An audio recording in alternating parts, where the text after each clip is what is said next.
Hey, welcome to the All That I Am podcast. Are you ready to be uplifted? Are you ready to be encouraged, inspired, and empowered? Ladies, you're in the right place. You are unstoppable. Grace is our secret sauce. And guess what? You can do it all, balancing ministry, marriage, motherhood, marketplace, all at the same time with strategy and with the grace of God. Class is in session. Let's go. Let's go, ladies. Let's put those hands together again for the All That I Am podcast. We have a studio audience that is joining us on tonight, and we are so excited about it. Tonight is entitled Self-Love/Self-Care. And so that is what we are going to deal with on tonight. I put on my speaker voice. Did y'all catch that? All right, so tonight I have two amazing women that are going to have this conversation with me on tonight, y'all. They are members here at New Zion Temple Church. And they are some powerful women in their own rights. And I just believe that the Lord has given them something to share with each and every one of you on tonight that's going to help you on your journey with this whole self-care thing, because it can definitely be challenging. And so what I want to do now, I want them to introduce themselves, just kind of tell us a little bit about them, and then we'll dive right into our topic for discussion. And so we'll start with Sister Janaea.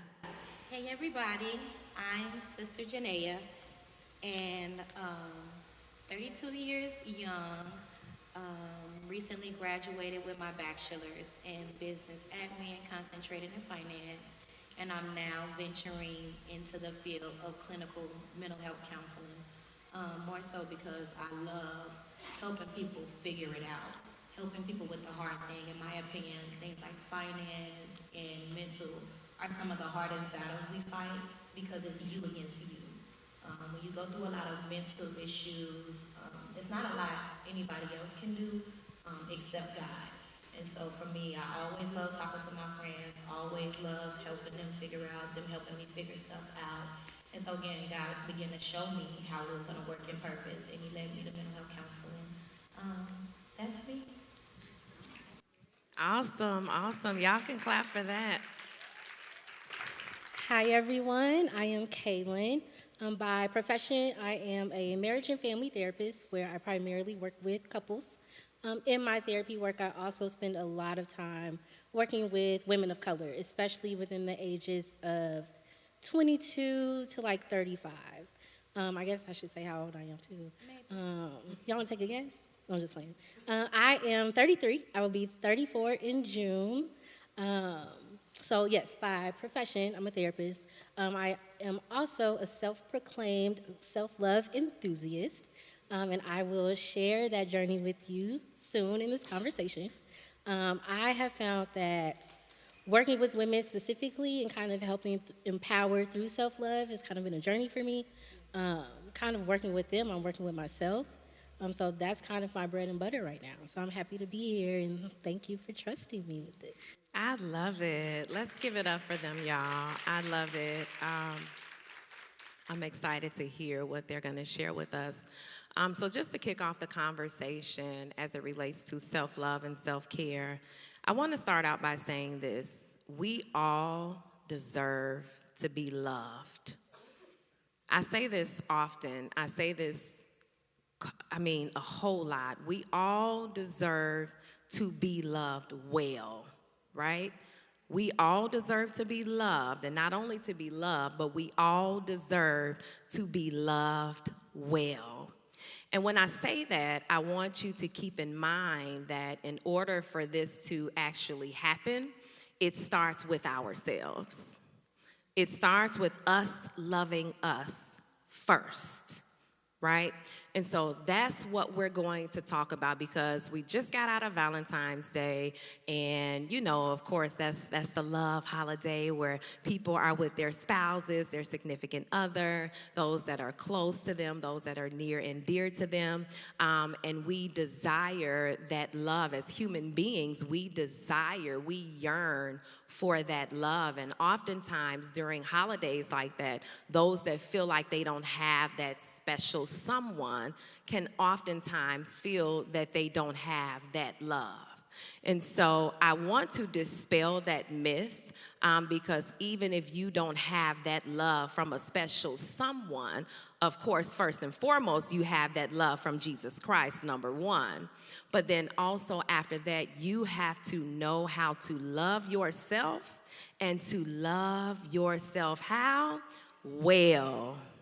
Because believe it or not, you show people how to treat you based upon how you treat yourself. I want you to hear me really clear, and I know you probably have heard that before, but I want you to hear it as if it's the first time that you've heard it. You show people how to treat you based upon how you treat yourself.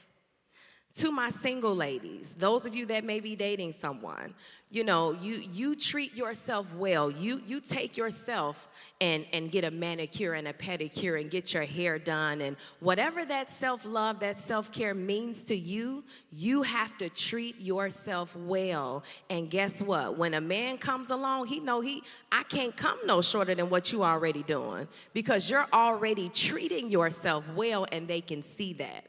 And so you have to be careful that in this journey of life, yes, we desire companionship. Yes, we desire to be loved, right? But we have to make sure that it starts with us first. And so I want to give you this scripture because I always like to give the word. I want to give you this scripture, Matthew chapter 22, verses 36 through 39. It says, "Master, which is the greatest commandment in the law?" Jesus said unto him, "Thou shalt love the Lord thy God with all thy heart, and with all thy soul, and with all thy mind. This is the greatest commandment. And the second is like unto it. Thou shalt love thy neighbor as thyself."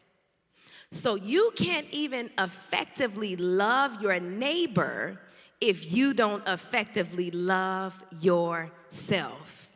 I want to say that again. You can't effectively, first it starts with loving the Lord, your God, right? But you can't effectively love your spouse, love your friend, love your children, whoever the case may be, if you don't first love yourself, right? Self-care and self-love is all about mental well-being and making sure that you're taken care of mentally as well as physically. That when you take care of those things, these are a couple of ways that you can show that you have self-care for yourself. When you take care of those things, it exudes to others that you care for yourself, right? And so we have to make sure that in this journey, while we're trying to love other people and we're looking for the love of our lives, which we shouldn't be looking anyway, it should find us. Because a man that findeth a wife findeth a good thing and obtaineth favor from the Lord. And so we have to make sure that even on this journey that we love ourselves well. And so it brings me to my first question, and I want to give this to you all, whoever wants to take it first. I want to ask you all this. What does self-love mean to you, and how has your understanding evolved over time? So to me, self-love is basically the process of watering myself. And when I think about how do I water myself, I think about plants. You have to nurture them. You have to put them in good soil, make sure they get sunlight. You have to, some people say talk to them. That's how they grow as well, right? Yeah. So with self-love, it's how am I talking to myself? Am I planting myself in good soil? So what does my environment look like? Who am I associating with? It's how am I talking to myself on my good days and my not so good days. Yeah. It's also, am I accepting of myself in whatever state I'm in? So my basic understanding of self-love started with, by its definition, I just gotta love myself. But I've learned that self-love is more than just saying, yeah, I love me. Self-love is about being intentional with me. Yeah. And then it shifted again as I continue to go on this journey.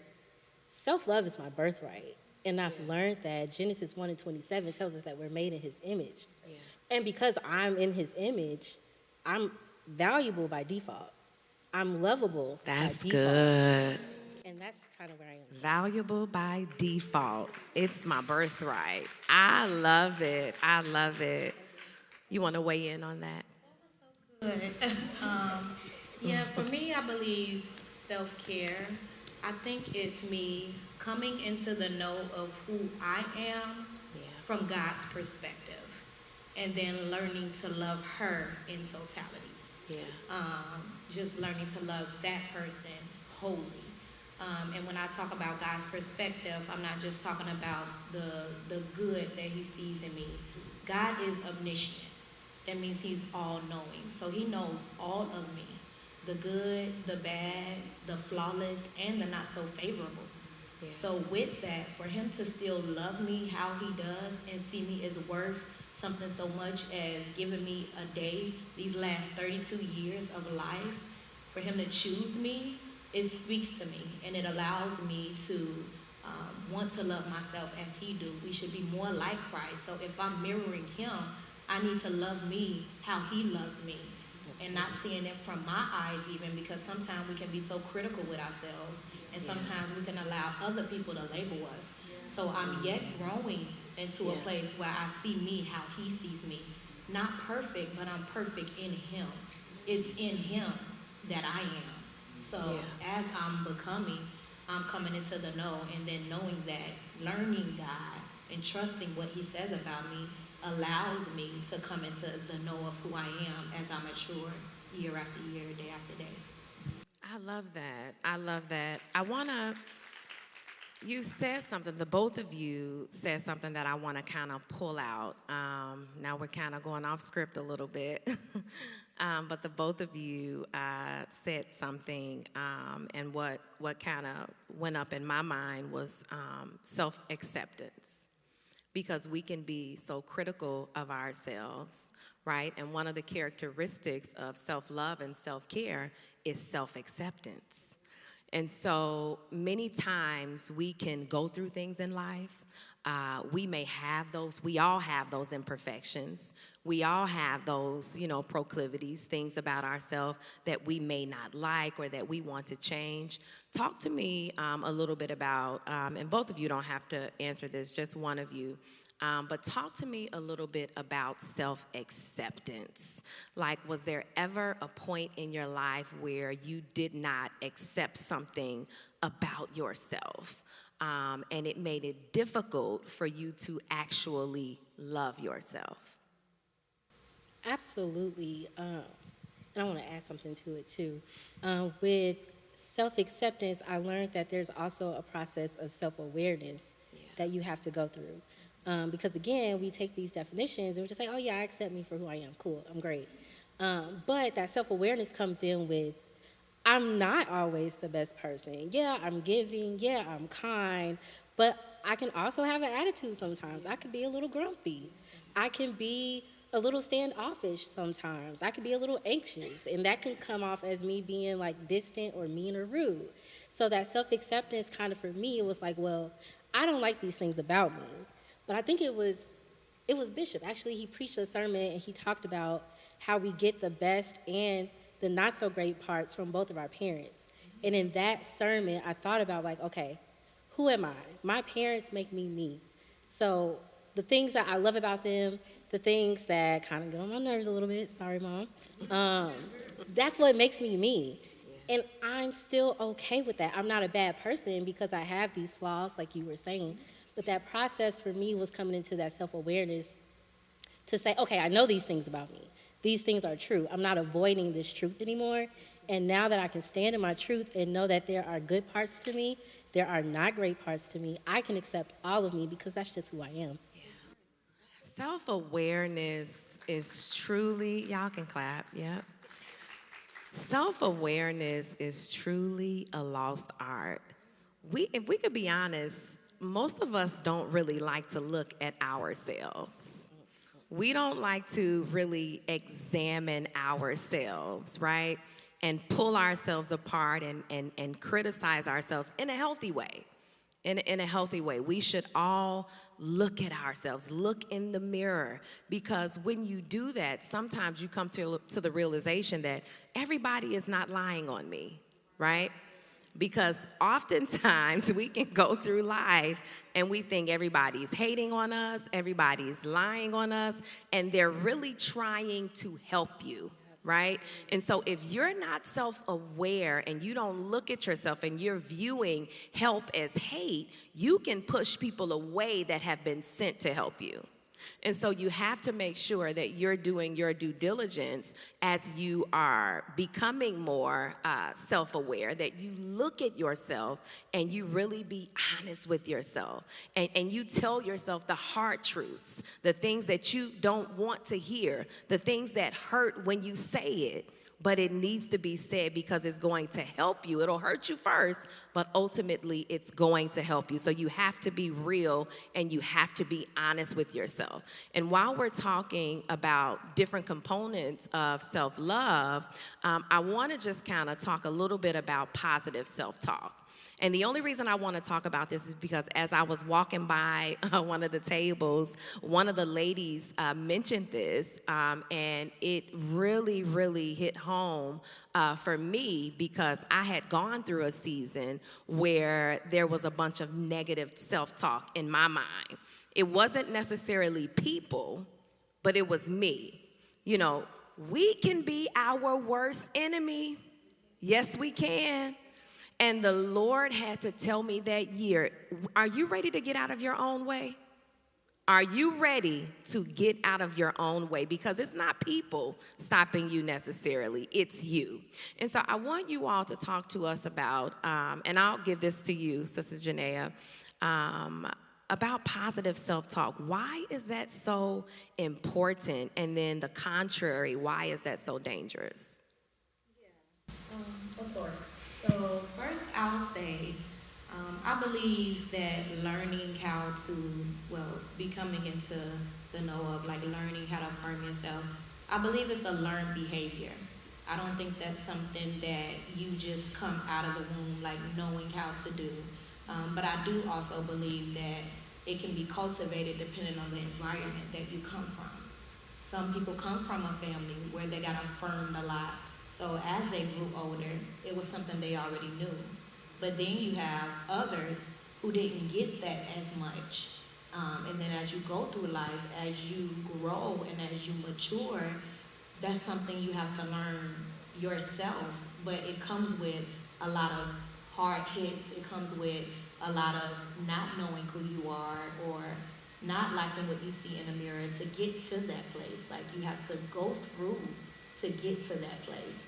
So for me, I think it's important. First, I have to, like we've all said, I have to know who I am in Christ, right? And I have to get to a place where I know God so much that I trust Him, right?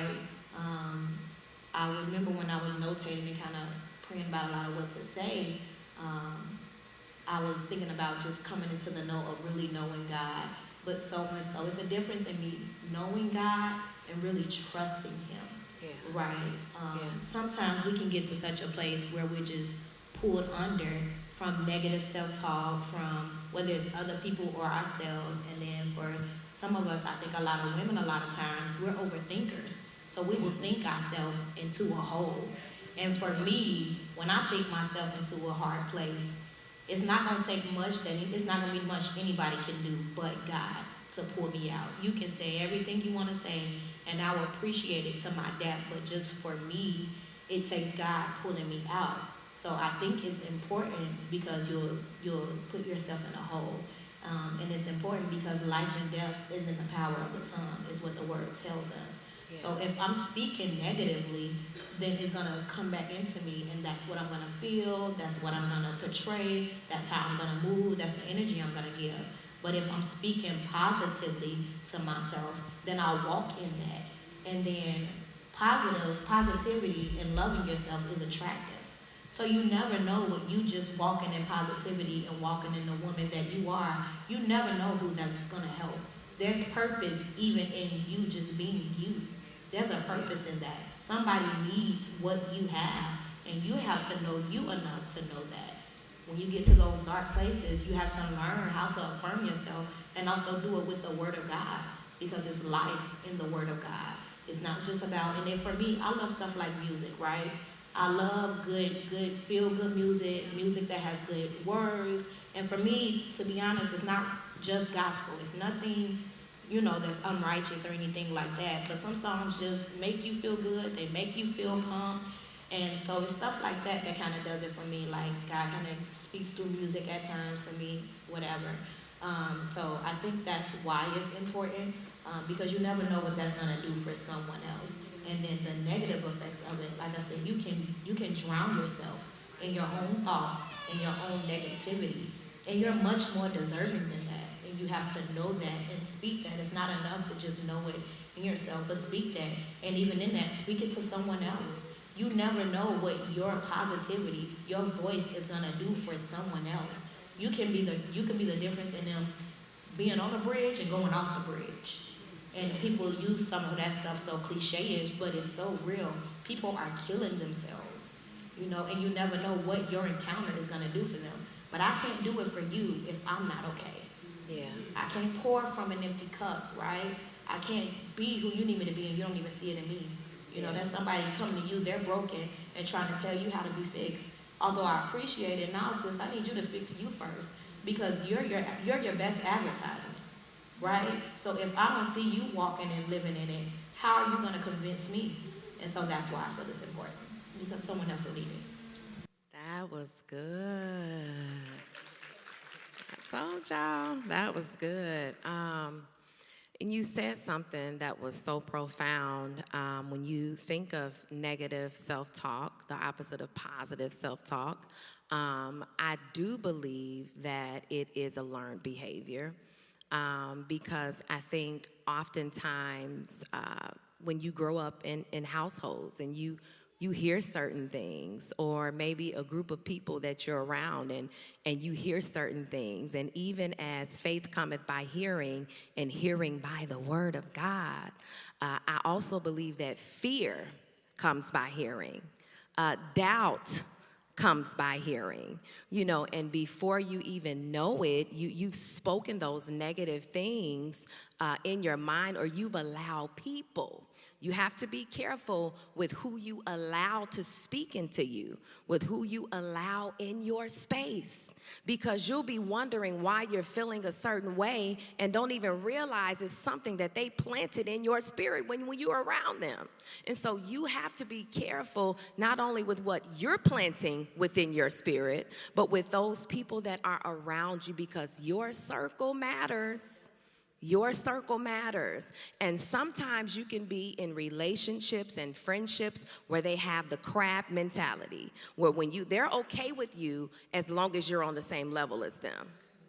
But as soon as you supersede them, baby, they trying to pull you down, or they saying you acting different, you acting funny. Why you doing? Well, I am different. I've grown. You should too. I've evolved. I've become. You should too. So you have to be careful with what you're allowing to be put in your spirit, because it definitely will show. It'll be evident in what you do, what you accomplish, and what you don't accomplish, because of the self-talk and what you've allowed other people to talk into your spirit.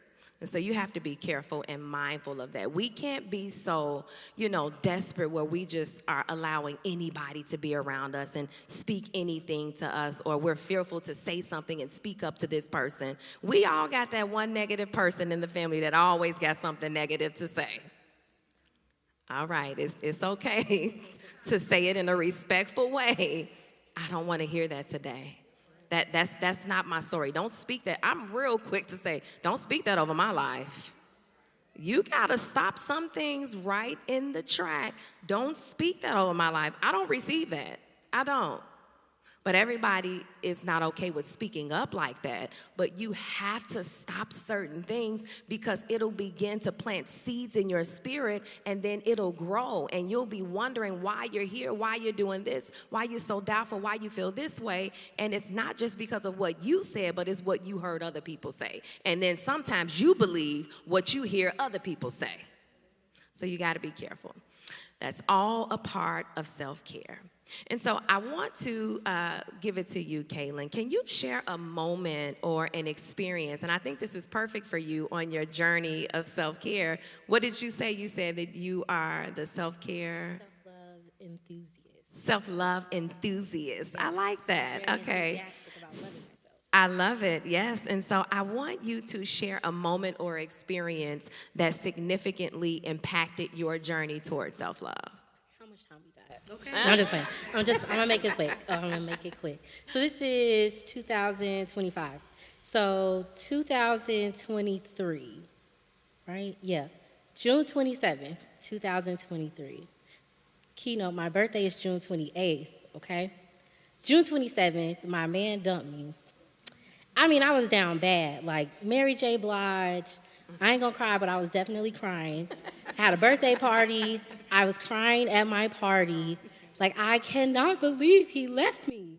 Most women have been there. If yes. we can be real, if we can be honest, most of us have been there. Yeah, and I was offended because I wasn't even checking for him at first. It was like, you Them came be and the bothered ones me. that hurt you the most. Yeah. It was like, you came Didn't and even want bothered 'em. me. Yeah. It's like, you bothered me. I was trying to take it slow. You put pressure on me. And then I like buy into what you were selling, and then you opt out. And I was devastated. But I had a birthday party at my house, and my friend Linnea, who's actually here today, I was crying. I think all my friends were tired of me crying already. They was like, girl, pull it together. He wasn't even that cute. I was like, he was fine to me. But Love is blind. it is, and there's not a bifocal that can help. But my friend Linnea, she actually said, hey, why don't you spend the next 365 days just focusing on you? And I was like, That's a long time. Right. 365 I was days. like, Did you do it? I did. So that moment, I said, okay, girl, like, say a little more because I'm not sure I like what you're saying, but I'm going to hear you out. Because, again, I said earlier, I can be a little stubborn. My friends know God gives them the grace to deal with me. And she was like, why don't you just spend the next year just focusing on you, learning you, being confident in who you are, all the things. And I listened to her. And in that, I gave birth to what I call 33 before 33. So I took myself on 33 dates before my 33rd birthday. I And love that. It was fun. It was so fun. And I mean, I did like the movies. I did By yourself. By myself. That's amazing. Restaurants by myself. What else did I threw myself my own picnic. I went outside because I live in a nice little area now, and I had a picnic by myself, got my Chick-fil-A, my coloring book, had a time by myself.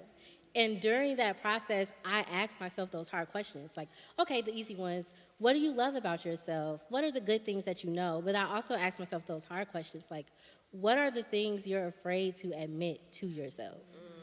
What are the things you're stopping yourself from doing, and why are you stopping yourself from doing it? Why did it take your friend to encourage you to do this for you to actually do it? I've been with myself for 32 years. Why did it take my friend to say, hey, why don't you actually be with yourself? And in that process, I learned a lot about me. So now there's not a person in this world, a man in this world, that can tell me anything that I don't really know about myself already. And that is where my self-love enthusiasm came from. And that's kind of how I coined myself the self-love enthusiast. Because you have to be excited about you. I've learned that you have to be your biggest fan, ultimately.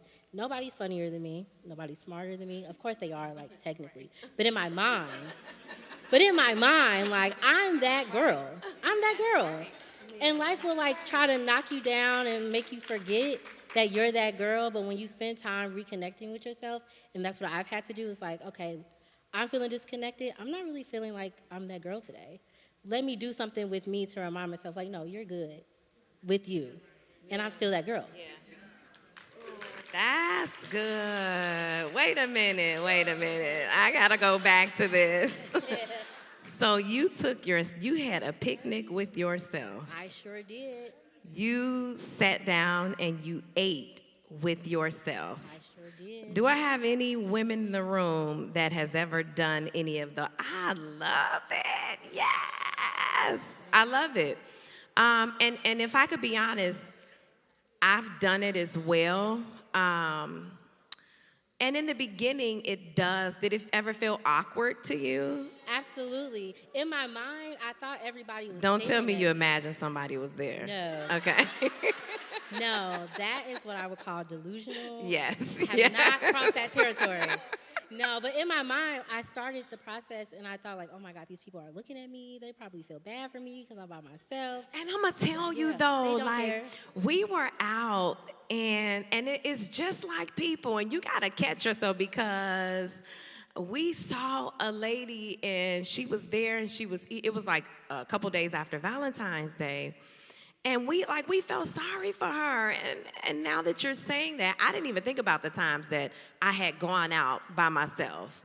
You know, and here's the thing. It is probably not that she was out by herself because she couldn't have somebody there with her. She decided to just enjoy herself. Yeah. So we could have somebody there to fill the space if we wanted to. Absolutely. But that takes real strength and courage to do that, to know that I can call my big head and tell him to come sit right here and we can eat if I want to. But I love myself enough to sit down and have lunch, breakfast, or dinner with myself and love myself. I'm not having conversations with myself, but just having a time to just enjoy my own company. Because if you don't enjoy your own company, nobody else will. If you don't love yourself well, how can you expect other people to do the same thing? And guess what? It don't matter how it looks to other people. They can think what they want to think, and we quickly got ourselves together. I'm like, no, I'm sure she can have somebody here if she wants to. That's her decision, because one of the couples we were with, they were like, let's pay for her meal. And that's all good and dandy, but, you know, we don't want to have, like, sympathy on her and you giving her, no, she's having a good time with herself. And I commend you for doing that. I commend you for having the courage to do that, because many people are so used to having someone with them and so concerned about what other people might think, where they wouldn't do that. And so I commend you for that. Thank you. I want to add one thing. Yep. And in that process, I also learned, one, the benefit is I don't have to wait on nobody. If anybody knows me, you know, like, I do not like being late for real. So when I'm by myself, I'm on time. But then also I learned, like, what I like. So I created a list of things to explore. So it wasn't like, oh, I'm always going out to dinner by myself, or I'm having 2-3 picnics by myself. It was things I was like, okay, I'm gonna go and go tufting, like make a little rug, or I'm gonna go to a paint class, a pottery class, and see what I like. So now when a man comes into my life and he asks, like, oh, what you wanna do? I know the answer. Before it's like, oh, I don't know, surprise me. Like, no, don't take me here. I don't like that place. I do that a lot. I might need to go on some dates by myself. Yeah. Be like, what you want to eat? I don't know, whatever you want to eat. Yeah. Yeah, I'm like, no. And I took myself to a 5-star restaurant by myself, got cute, put on my little dress. And you're right, I could have texted somebody, like, hey, let's go. But no, I'm going to go by myself. And they text me like, you want me to come? Nope. Good with me. So I love it. You. Yes. Janelle, you want to weigh in on that? Yeah, I prayed about this question. I'll just say before I lead into it, I don't think anything has showed me more about self-love than rejection. That's right. That's good. Y'all, listen, That's a big one. listen. Without going too much into it, I remember being in a season, a recent season of rejection. And it's different when you know that it's something that's probably a consequence of your actions, or you know you kind of deserved it, you know. But when you're in a season where you feel, and not saying like arrogantly, but when you feel you did everything right and you still experience rejection, it hits different. And especially when you're in a place where you're trying to get it right with God, right? I gave up everything for you. And not saying that you're doing me a favor, it's for me, but just it's a real place to be in. At a place where I could have done everything wrong, this is the time I chose to obey you. And instead of it working in my favor, as I believed, it felt like it did the complete opposite. So amongst the other, a lot of rejection that I experienced, whether in profession or in relationship, I'll speak on one without saying too much. But in all transparency, I remember being in a little, it was a little talking stage. He reached out to me. But they are bugs. Reached out to me, interrupted me. I wasn't thinking about him, and they reached out, and it's so crazy, you guys, because I wasn't thinking about them. And then when they think about you, then you start looking at what can be possible. Now you're looking at them a little different. Now you're studying them a little different. You notice the stuff you didn't notice, right? Because as women, we do our homework. We watch you before we pursue. We're women, right?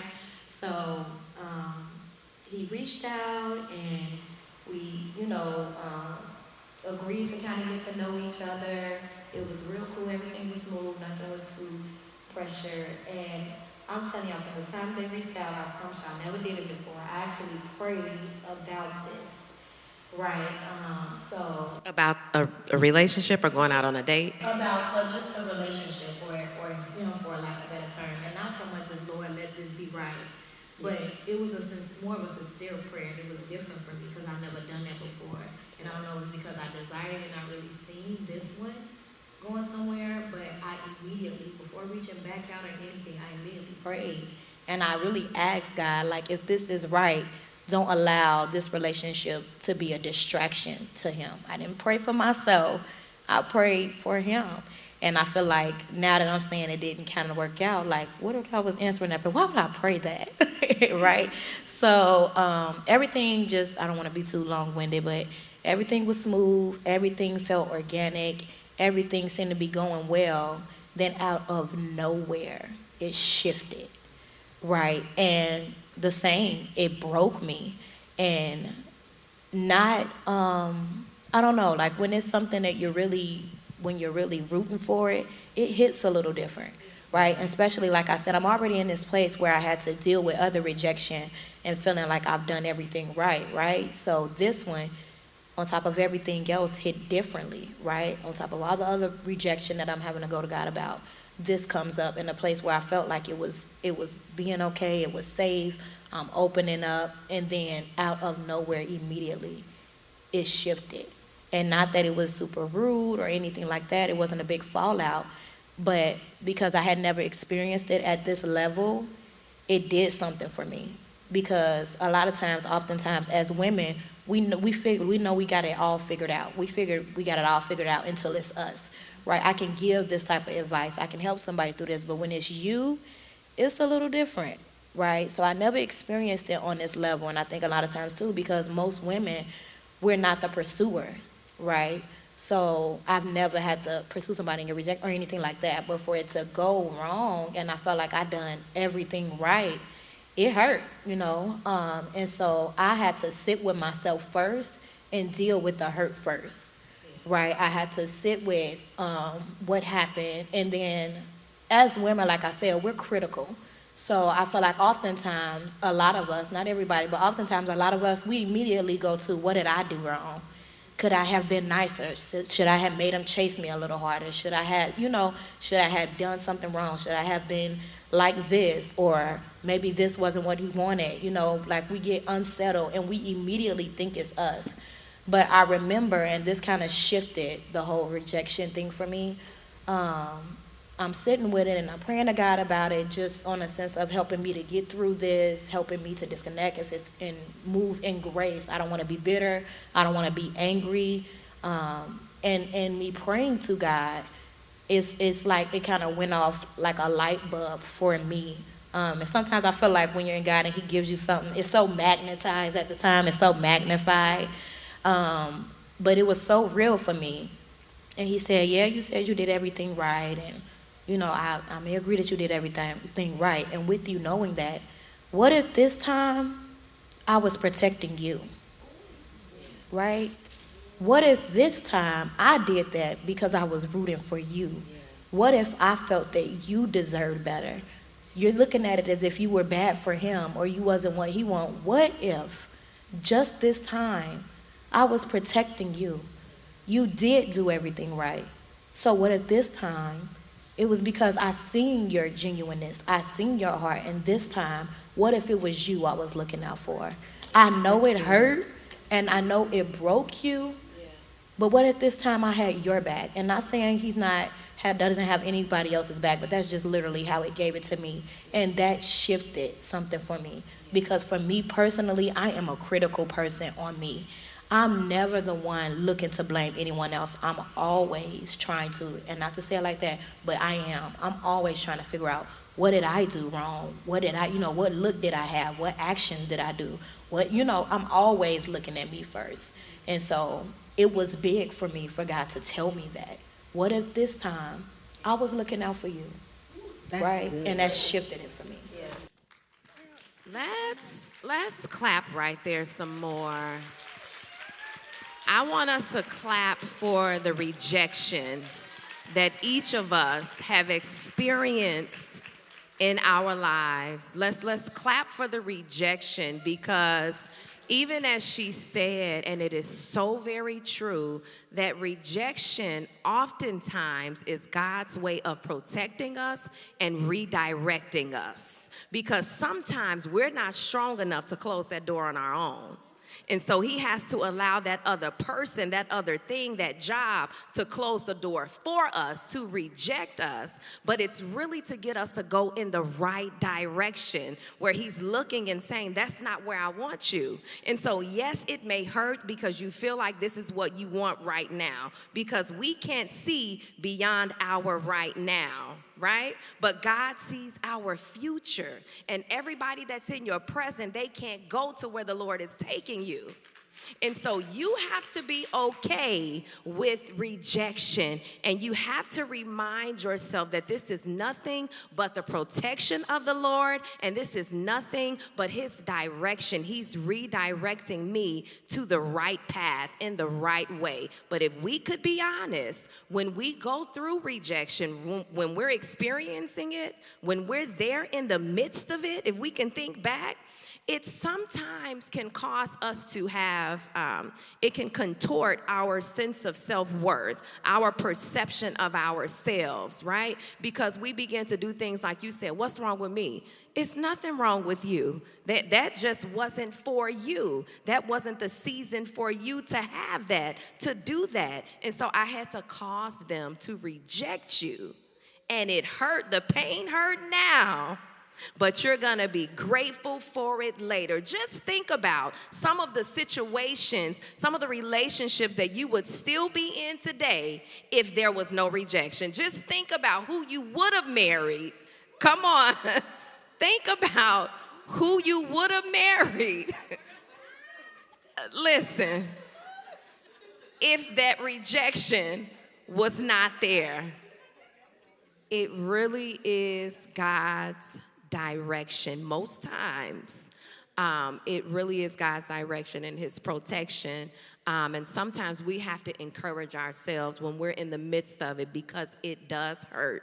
And the Lord will keep pricking on our hearts, letting us know, I told you this is not where you're supposed to be. They're rejecting you for a reason. And we can keep going back and keep going back, and wind up in some things and doing some things that we shouldn't do, and then regretting it because we didn't listen to the Lord when he was speaking loud and clear to us. And so we have to make sure that we heed the voice of God, and we listen and we do what we need to do, and go through the pain now.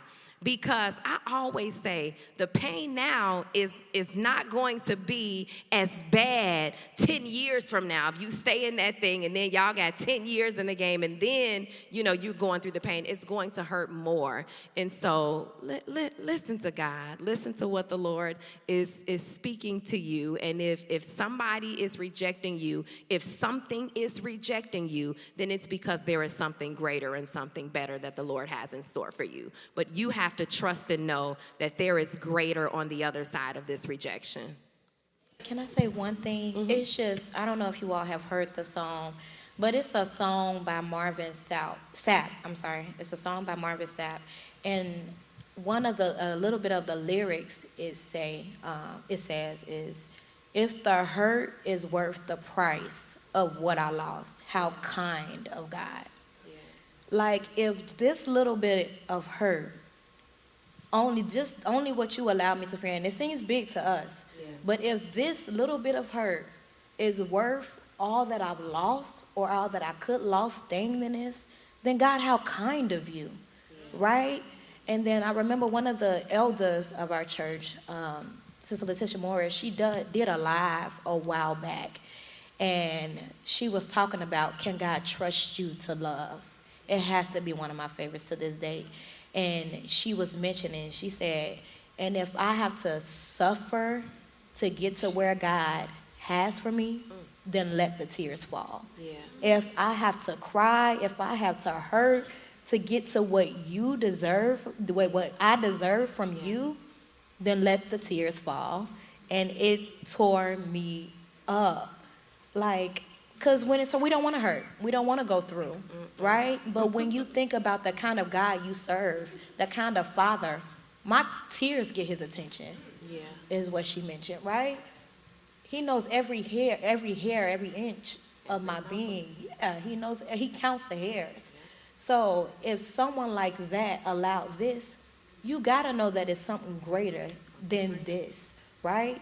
So if he knows me so much that even in him loving me, yeah, he'll pull me out before it drowns me. Yeah. Right? So how kind of God. How kind of God. I love that. I love that. But we have to allow him. We got to, because sometimes we can stay in things, for so long, and he can be trying to pull us out, and we drowning, and he trying to rescue us and pull us out, but we're so comfortable and afraid to let go of what's comfortable to us and what feels good to us, and all along we're drowning, and he's trying to save us. So we have to heed, as we already mentioned, heed to the voice of the Lord and allow him to save us. I want to wrap it up with this.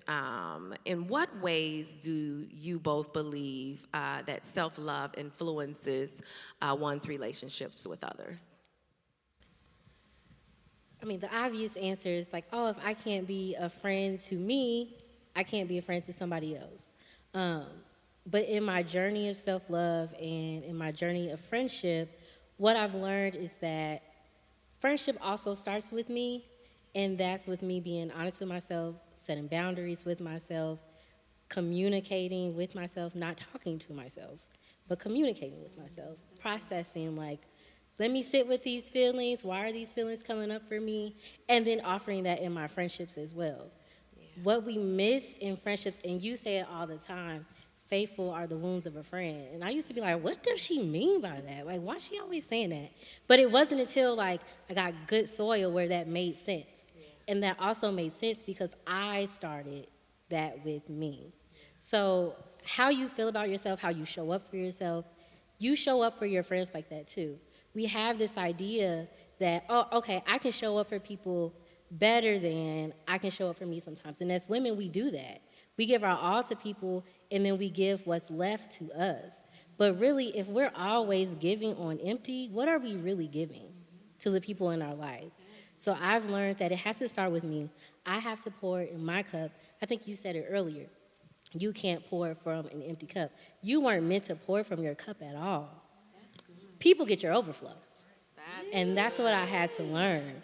So when I practice self-love, self-care, that's how I'm filling my cup. And my friends, my community, the people around me, they get what's flowing out because I've done the work People to pour get into your me. overflow. I'm using that. I'm taking that. Yes, baby, yes.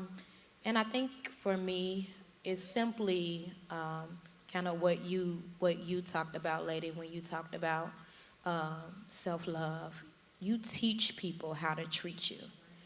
And over time, you learn what that really means. Like we've all kind of said, like she's just mentioning it, like I can't be who you need me to be if I can't show up for me first, right? Like she said, it should be overflow. I shouldn't be giving you all that I have, and especially because oftentimes as nurturers, as women, we're gonna give more than we will ever get back, right?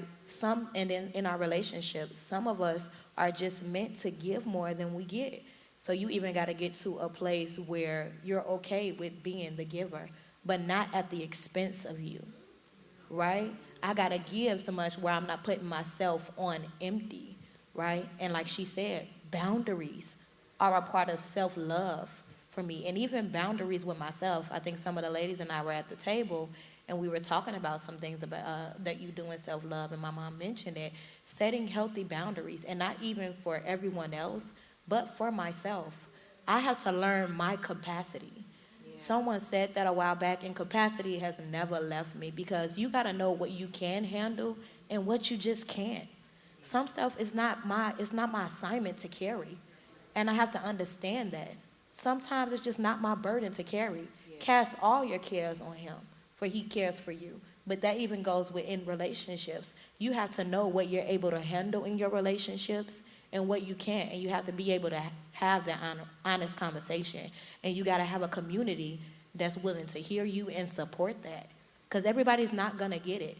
But that doesn't mean I don't have to be honest. I have to be honest with you and let you know this boundary, because if I don't have boundaries for myself, I can't expect you to have them, or I can't expect you to obey them when I set them for you. And we do everything in love. I don't do it with ill intent, but it's because I have to protect me, right? In a season of rejection, in a season of having to reflect, I had to learn that if nobody else has to handle me right, I have to. And I have to get so stern in a place where I won't let you mishandle me. It cost me too much to get here, right? So to allow you to interrupt that, how foolish of me, right? And then it's not something that we learn overnight. I feel like a lot of this is learned behavior again. But you'll feel so much better getting to that place where I can sit with me and be okay with my boundaries, being okay with what I love and don't love about me, knowing that I'm modeled after my father. He knows everything about me, and he still tells me that I am his own, right? So I got to love me like he loves me.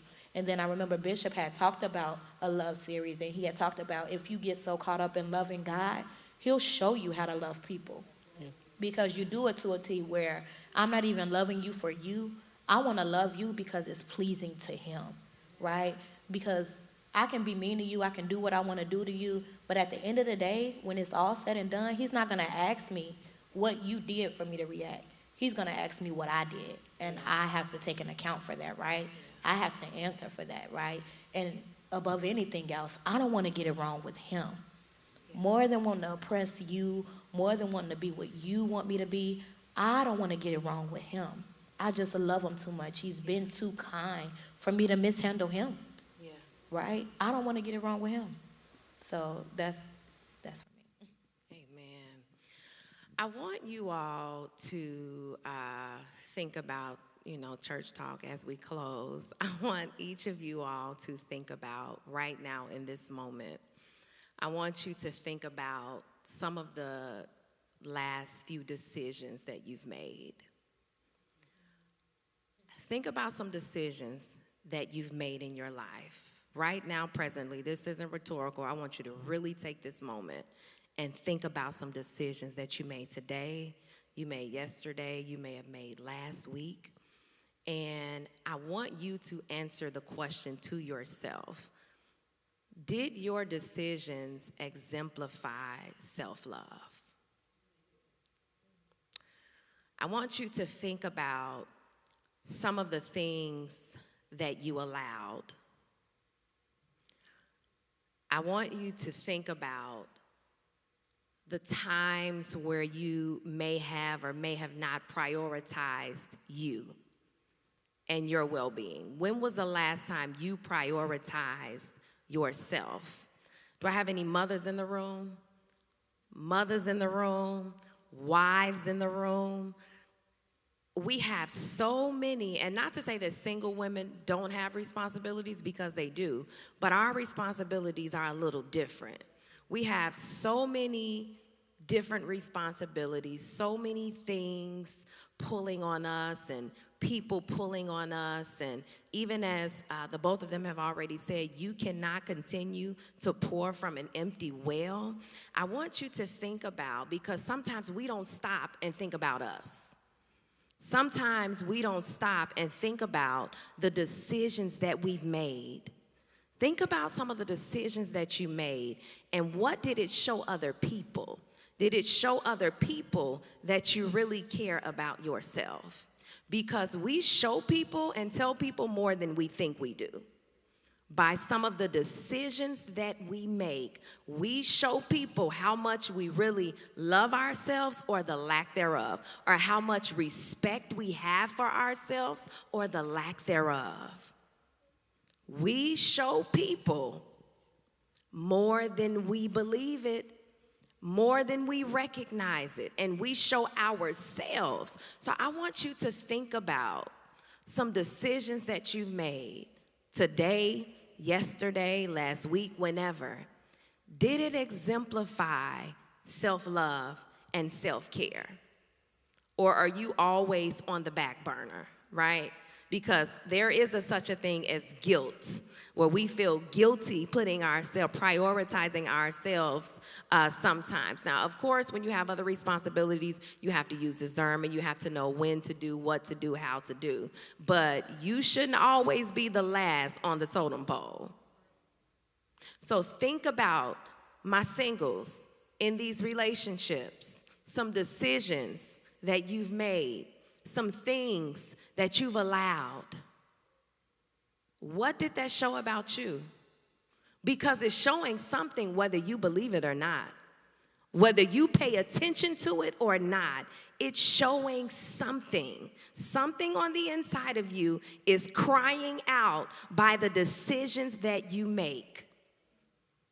So I want you to think about that and to be more conscious or cognizant of the decisions that you make, because they definitely reflect whether you really love yourself or the lack thereof. Because again, we're gonna go back to what we started out with. You show people how to treat you by the way you treat yourself. You show people how to love you by the way that you love yourself. And so I hope that today was nothing more than wisdom being shared to each and every one of you, just to basically let you know the importance of loving yourself. Because we cannot effectively love people, as we read in the scripture, our neighbor, if we don't love ourselves. Sometimes we treat people the way that we treat people because that's how we treat ourselves. Yeah, that's how we really, some of us are really mean and nasty to ourselves. And that's why we see that sometimes in other people. And so love you, and do it how, y'all? Love you well. Come on, let's put our hands together for our amazing, amazing guests. Thank you all so much They did an amazing job. I am so proud of the both of you. Do you all have anything you want to share before we end? Y'all good? All right, they said that's enough. All right, let's give them another hand. They really did do a great job. Come on, we're going to push our own because it takes a lot to be up here. It takes a lot. Janelle like, ooh, yes, it does. It takes a lot to be up here. And so we are grateful that you all said yes. Grateful for your yes. Amen. Awesome. That is all that we have. Thank you all again for attending the All That I Am podcast. We're going to stand at this time and we are going to have a word of prayer and then we are going to dismiss.